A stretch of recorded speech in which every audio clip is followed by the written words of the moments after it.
Picture a quiet Saturday morning. The coffee is still hot on the counter. You wander into the bathroom, not thinking about much, and then you notice it.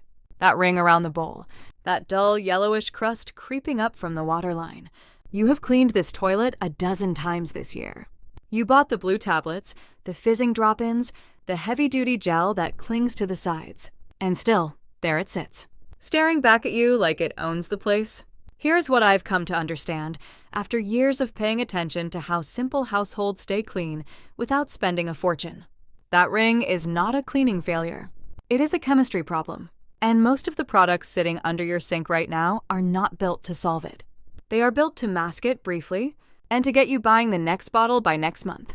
Before I get into the real method today, I want to point something out. There is a short guide linked in the description below that walks through several of these bathroom maintenance approaches in more depth. Take a look when you have a moment. Now, let me tell you about aluminum foil. I know how that sounds. I had the same reaction the first time I heard it, but I want you to stay with me because what I am going to show you today is grounded in basic chemistry that has been understood for a long time, and it lines up with a philosophy of home cleaning that careful households in Japan have practiced for generations.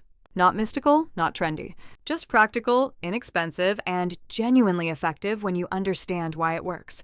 The biggest myth I want to knock down right away is this idea that more chemical means more clean. The products that come in bright bottles with aggressive names are formulated to sell, not necessarily to solve. Many of them use strong acids or heavy surfactants that do lift surface grime, but they do nothing to address the mineral deposits that build up from your water supply over time. You scrub, the surface looks better for a few days, and then the staining creeps back. That cycle is by design, whether the manufacturers admit it or not. To put a specific number to it, the household cleaning products industry in the United States alone generated over $30 billion in retail sales in 2022, and toilet-specific products account for a meaningful slice of that. The business model depends on repeat purchase, which means a product that fully solved your problem in one application and kept it solved would be a commercial failure. That is not cynicism. That is just the economics of the category. The second myth is that scrubbing harder is the answer. I have watched folks scrub a toilet bowl until their arm was sore, using a stiff brush and whatever cleaner was on sale, and all they accomplished was scratching the porcelain ever so slightly.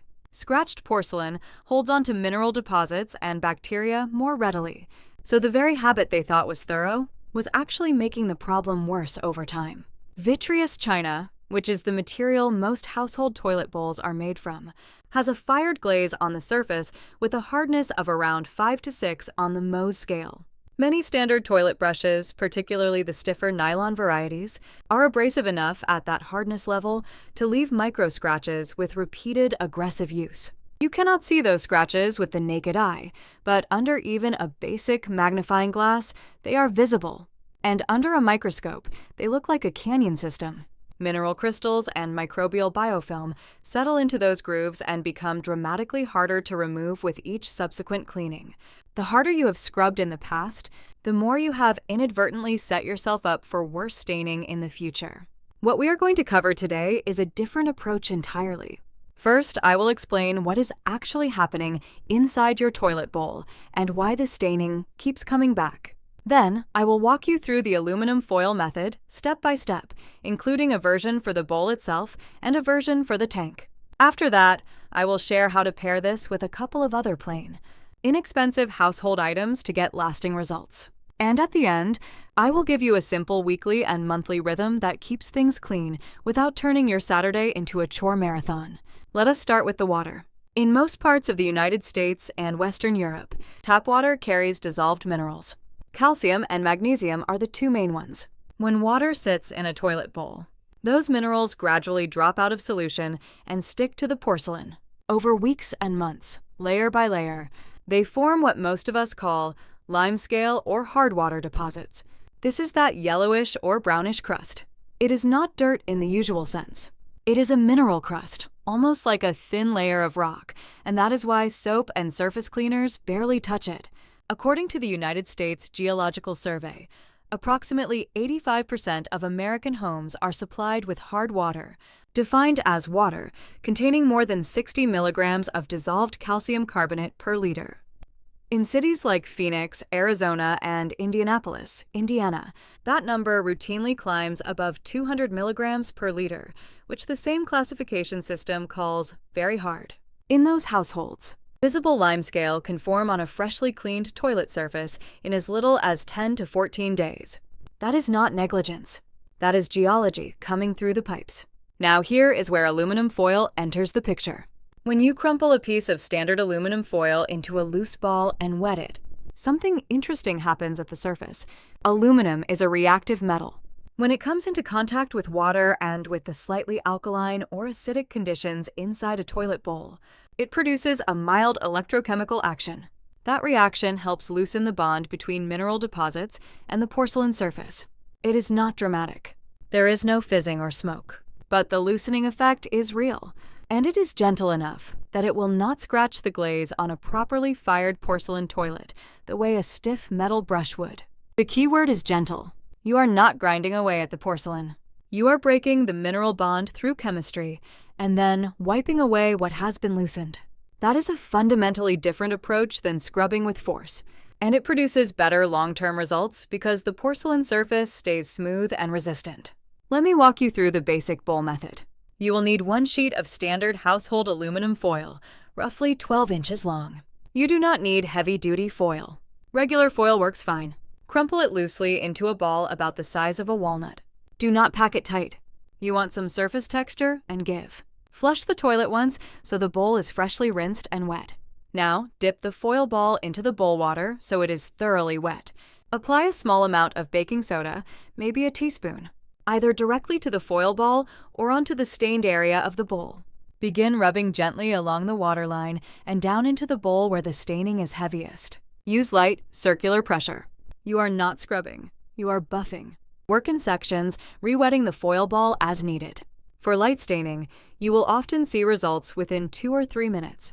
For heavier buildup that has been there a while, you may need to work in 2 or 3 short sessions, rinsing between each one to fully lift the deposit. What you will notice is that the foil itself picks up a dark or brownish residue as it pulls the minerals off the surface. That is exactly what you want to see. It means it is working. When you are satisfied, flush to rinse, and that is it. The foil ball goes in the trash. The whole process costs you pennies and takes less time than waiting for a chemical cleaner to soak. I will be honest with you about something. If your water is extremely hard, meaning very high mineral content, one treatment will not undo years of buildup in a single session. That is a reasonable expectation to have. What I recommend for heavy buildup is to start with a white vinegar soak first. Pour 2 or 3 cups of undiluted white vinegar directly into the bowl. Let it sit for 30 minutes to an hour. White vinegar is mildly acidic and it begins to dissolve the calcium deposits without any scrubbing at all. After the soak, do the foil and baking soda method. The combination works significantly better than either one alone, and the total cost for both is under $1. White vinegar has an acidity of roughly 5% acetic acid, which is enough to begin breaking the crystalline structure of calcium carbonate, the primary compound in limescale, within about 20 minutes of contact. A university extension study published out of Kansas State in the early 2010s found that a 30-minute soak in undiluted white vinegar reduced measurable calcium carbonate deposits on ceramic surfaces by an average of 68% before any mechanical action was applied at all. That is more than 2/3 of the problem dissolved before you have even picked up the foil. Now, let us talk about the tank. This is the part most people skip entirely, and in my experience, it is the reason the bowl keeps staining, even when people clean it regularly. The tank, which sits behind or above the bowl, depending on your toilet, is where the water sits between flushes. If your water is hard, mineral deposits are building up in there as well, coating the inside walls, the flapper, the fill valve, and the flush components. Every time you flush, that mineral-rich tank water washes into the bowl and deposits more scale. You are fighting a losing battle if you only clean the bowl and ignore the tank. The aluminum foil approach for the tank is different. Here you are not scrubbing, you are using the foil as a slow-release agent. Tear off a strip of foil about 10 to 12 inches long and loosely crumple it into a soft coil rather than a tight ball. Lift the lid of your tank carefully and set it aside on a towel so you do not crack it. Drop the foil coil gently into the tank water, away from the flapper and the float mechanism. Make sure it is not resting on or interfering with any moving parts. What happens over the next several days is that the foil slowly releases trace amounts of aluminum ions into the tank water. Those ions affect the adhesion of mineral deposits on the tank walls and on the internal components. The deposits become less sticky and are gradually flushed out each time you use the toilet. You may notice the water in the bowl looking slightly different in the first day or two. That is normal. It is simply loosened mineral material being flushed through. Replace the foil coil in the tank about once a month. This is a maintenance habit, not a one-time fix. Once you get into the rhythm, it takes about 30 seconds. The guide in the description goes into more detail on adjusting this approach based on different water hardness levels if you want to explore that further. I want to pause here and make sure I am being fair about what this method does and does not do. Aluminum foil in the tank is not a water softener. If your home has genuinely very hard water, the kind that leaves crusty white rings around every faucet and shower head within weeks, you are going to get much better long-term results from a whole house water softener or a filter system. The foil method is excellent for average to moderately hard water as a maintenance measure. It reduces buildup significantly. It does not eliminate the root cause, which is the mineral content of your water supply. I would rather be straight with you about that than oversell something. A whole house water softener installed by a licensed plumber typically runs between $800 and $2,500 depending on the system capacity and your local labor rates, and it requires ongoing salt replenishment at roughly $10 to $20 a month. For many households, particularly those with extremely hard well water, in states like Texas, Utah, or Florida, that investment pays for itself relatively quickly when you factor in the extended lifespan of water heaters, washing machines, dishwashers, and plumbing fixtures. For everyone else, the foil and vinegar approach covers the gap very adequately at a cost that rounds to nearly zero. Now, let us talk about the frequency that actually keeps things clean without turning every weekend into a cleaning session. This is the part of home maintenance that I think most folks get backwards. They wait until something looks bad and then attack it with effort and chemicals. The Japanese tradition of household maintenance that this channel draws from takes a different view. Small, consistent attention prevents the buildup from ever becoming a problem worth noticing. For the bowl, a quick pass with a damp foil ball and a pinch of baking soda. Once a week takes about 3 minutes. You do not need to see staining to do this. You do it as a habit, the way you wipe down a countertop after cooking, because that 3-minute habit is what prevents the 30-minute scrubbing session 6 months from now. For the tank, the once-a-month foil replacement is all you need. Set a reminder on the first of each month. It is done before your coffee gets cold. For a deeper bowl treatment with the vinegar soak, once every 2 to 3 months is plenty for most households. If you have genuinely hard water, bump that to monthly. If your water is relatively soft, you may find you only need the quick weekly pass and nothing more. There is also a simple daily habit that makes a bigger difference than people expect. After the last use of the toilet each night, close the lid before flushing. This is common practice in Japanese households, and it has 2 benefits. First, it reduces the amount of water vapor and fine droplets that scatter into the bathroom air with each flush, keeping the surrounding surfaces cleaner. Second, it keeps dust and particulates from settling into the bowl overnight. These are small things, but they compound over time. A 2013 study published in the journal Epidemiology and Infection, conducted by researchers at the University of Leeds, measured the distribution of aerosolized droplets from an open toilet flush and found detectable particles landing on surfaces up to 6 feet away within 90 seconds. Closing the lid before flushing reduced that distribution by over 90%. The researchers were focused primarily on pathogen transmission, but the same physics applies to the everyday accumulation of fine particulate matter on your bowl rim, your toothbrush holder, and your countertop. Closing the lid is free. It costs exactly nothing and takes less than a second. Let me say a word about why this approach appeals to me philosophically. We live in a culture that wants to sell us a dedicated product for every single cleaning task. There is a spray for the bowl, a drop-in for the tank, a scrub for the ring, a gel for the hinges. Each one comes with bright packaging and confident claims, and each one needs to be replaced regularly at a cost that adds up more than most folks realize when they sit down and think about it. A roll of aluminum foil costs around $1 and will last you many months for this purpose. Baking soda costs very little, and a standard box goes a long way. White vinegar is sold in large jugs for just a few dollars. That is the full supply list. Compare that to what a family spends annually on toilet cleaning products, and the math is not even close. I have watched folks spend $40, $50 a year on toilet drop-ins and gel dispensers that frankly do a worse job than this combination.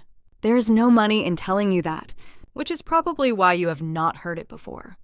I want to address one concern I know some of you are thinking about right now. Is aluminum foil safe to use in a toilet? Will it damage the porcelain or the plumbing? The answer is no, when used as described. Aluminum is a soft metal. The foil ball, used with light pressure, does not scratch properly glazed porcelain. It is less abrasive than most commercial toilet brushes. And the small amount of aluminum that dissolves into the water is negligible, flushed away entirely with each use. It does not accumulate in your pipes. Standard household aluminum foil is the same material used in cookware for generations. Used gently and replaced regularly, it poses no risk to your toilet or your plumbing. For context, aluminum is the third most abundant element in the Earth's crust and occurs naturally in trace amounts in most drinking water supplies already. The World Health Organization sets a guideline value of no more than 0.2 milligrams per liter for aluminum in drinking water, and the incidental contact from a foil ball, used briefly in a toilet bowl, falls orders of magnitude below that threshold, even before the water is flushed away entirely. One more thing I want to cover before we wrap up, and that is the question of odor. Staining and odor are often connected because the same mineral buildup that causes visible rings also creates a rough surface texture, where bacteria and organic material cling. Once you begin maintaining the bowl with the foil and baking soda method regularly, many folks notice that odor also decreases. Baking soda is a well-known odor absorber. The combination of removing the mineral crust and applying baking soda creates a cleaner, smoother surface that simply holds on to less of what causes smell. I have seen this surprise people who expected the odor to require its own dedicated product. It usually does not. So here's where we land. The aluminum foil method works because it addresses the chemistry of mineral buildup, rather than just the surface appearance of it. It is gentle on porcelain, genuinely inexpensive, and pairs naturally with baking soda and white vinegar to give you a complete chemical-free maintenance system. The bowl method takes minutes per week. The tank method takes 30 seconds per month. And the results, when you stick with it consistently, are better than what most commercial products deliver at a fraction of the ongoing cost. There is something satisfying about that to me. Not just the clean toilet, but the knowing, the understanding of why something works, so that you are not dependent on whoever has the best label design at the hardware store this season. That kind of practical knowledge is something worth holding on to. If you want a deeper look at all of this, including how to adapt the method for different toilet styles and water types, the ebook linked in the description has the full breakdown. Check it out when you have a few minutes. This week, try the basic bowl method once. Grab a sheet of foil, crumple it, wet it, and spend 3 minutes on the waterline with a pinch of baking soda. See what you see? That is all I am asking. Next time you think about it, open the tank and drop a loose foil coil in there. Make it a first-of-the-month habit. Within 4 to 6 weeks, most folks notice the bowl is staying cleaner between cleanings, and the whole bathroom feels easier to manage. If this is the kind of straightforward, no-nonsense approach to home care you appreciate, I would love to have you as part of this community. Subscribing to this channel means you will see new videos as they come out. And I do read the comments and answer questions when I can. Here is my question for you today. Did someone in your family have a cleaning habit or a household trick that seemed odd at first, but turned out to work remarkably well? A grandmother's method? Something passed down? Something you stumbled onto yourself? I would genuinely enjoy reading about it in the comments below. The next video I am working on looks at another common bathroom problem that most folks throw expensive products at unnecessarily. You might be surprised how simple the real answer turns out to be. That Saturday morning and that ring in the bowl, they do not have to be a recurring story. You have the tools now, and almost certainly you have the foil.